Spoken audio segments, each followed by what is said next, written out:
Last Samurai Historical Investigation. In the movie The Last Samurai, Captain Algren, an American military officer, was recruited by Meiji the Emperor to train his army in modern warfare. The Japanese government was trying to get rid of the samurai. Captain Algren's army was sent out before they were ready to fight the samurai and they lost, leaving Captain Algren to be captured. He then helps captive in the samurai village and learned to love their lifestyle. In the end, even though he was recruited by the government, he fought with the samurai until they were defeated. Wasn't fully historically accurate as most Hollywood movies aren't, but they did touch on a lot of historical correct parts.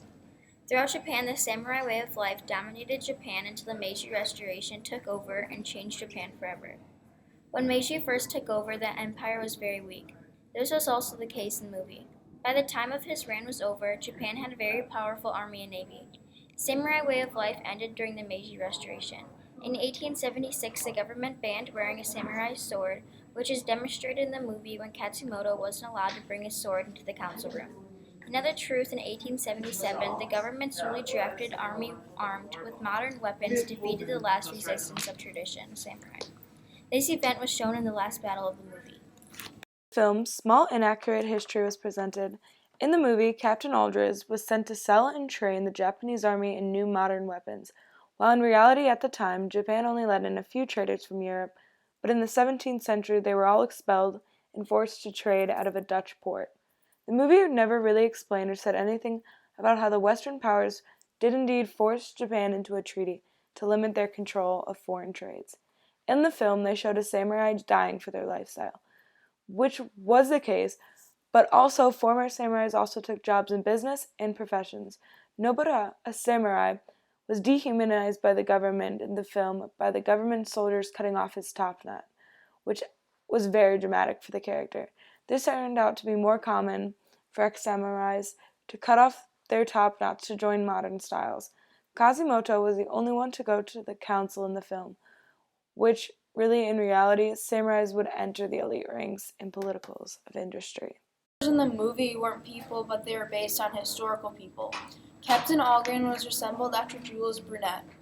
He fought in the artillery division and won the French medal Légion d'honneur. He was sent to Japan by Napoleon to help modernize their army. He then grew to love his post in Japan. Another character seen in the movie was the Emperor, Meiji, who is a real person. He ruled during the Meiji Restoration, which brought moderation to Japan.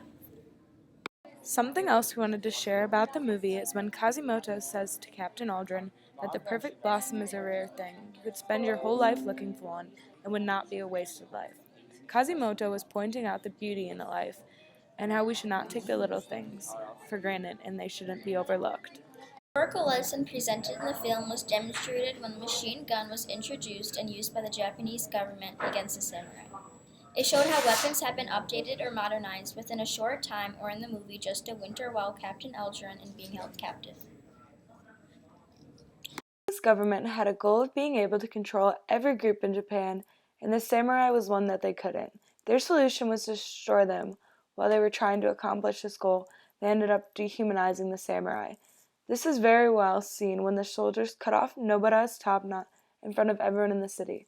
This causes him great embarrassment, and he is treated like he is an object and not a living, breathing person.